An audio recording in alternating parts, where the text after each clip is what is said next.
Hi guys, it's me Teacher Gon. In our today's video, we will talk about solving quadratic equations by completing the square. So in our previous two videos, we talked about solving quadratic equations by factoring and extracting the square roots. So I will try to put the links of those videos sa ating description box. So without further ado, let's do this topic. What we have here is x squared plus 6x minus 2 is equal to 0.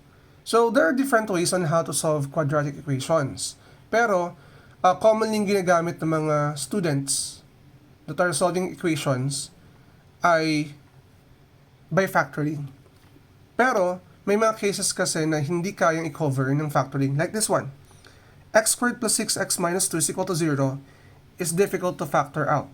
That's why meron tayong another way or method which is completing the square. So paano nga ba natin ginagawa ang completing the square? Ito yung case 1 natin ha. If the coefficient here is 1. Okay, if the coefficient of your quadratic term x squared is 1. First step is to transpose this negative term or this negative 2 or the constant to the other side of the equation. So what will happen is that we will transpose this to the other side.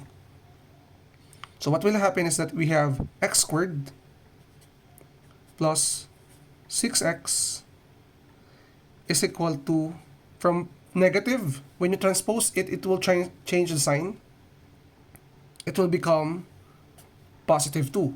So as you can see, I have provided here a space wherein we need to find a third term here that will make this whole expression as a perfect square trinomial.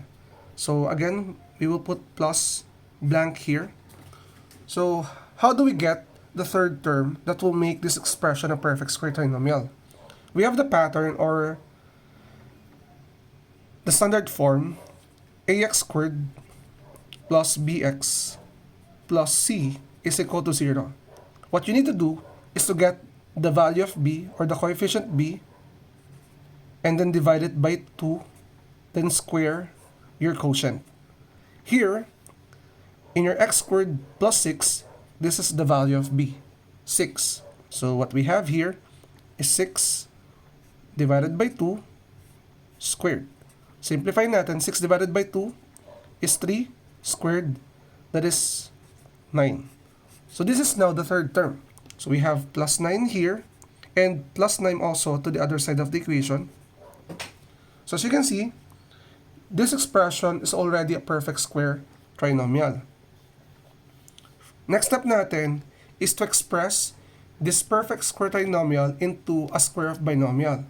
So that is x plus 3 squared is equal to 2 plus 9, which is equal to 11. Now, there's a question. Sir, how do you get x plus 3 squared? Simple lang naman. Get the square root of your first term, x squared, that is x. Get the square root of your third term, which is 9, that is equal to 3. And then copy this sign of your middle term. So after that, we need to use extracting the square roots. Get the square root of this and get the square root of this. And remember, when you're getting the square root of a number in quadratic equations, you need to put positive and negative here. So for this part, all you need to do is to cancel out the radical sign and exponent 2. So what we have here is simply x plus 3 is equal to positive negative square root of 11. So it remains square root of 11 because 11 is not a perfect square. Next step is to isolate the variable x, meaning we need to remove positive 3 and transpose it to the other side of the equation. So that is x is equal to positive negative square root of 11. From positive, it will become negative or minus 3.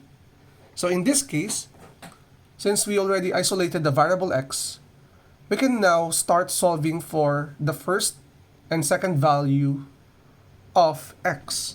So we will name it as x sub 1